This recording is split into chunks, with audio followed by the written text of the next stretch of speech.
हामी चाहिँ यति बेला अम्बिल्याबाट चाहिँ तुलसीपुर आइरहेको छौँ। हाम्रो मानबहादुर अङ्कल अगाडि अगाडि हुनुहुन्छ भने म पछाडि पछाडि रहेको छु। हामी चाहिँ बर्दियासम्मको यात्रा भनेर निस्केका थियौँ, तर चाहिँ हाम्रो यात्रा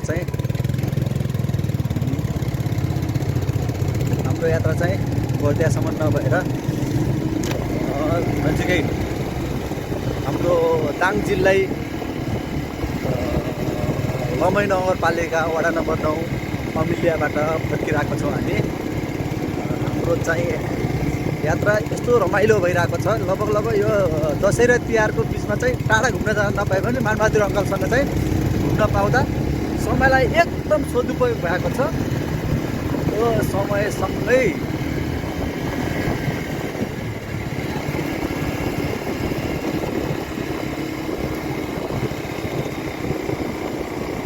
टर्निङ आएको छ। टर्निङ माथिबाट गाडी पनि आइरहेको छ। गाइड गाडी स्कर्पियो पनि स्पिडै छ।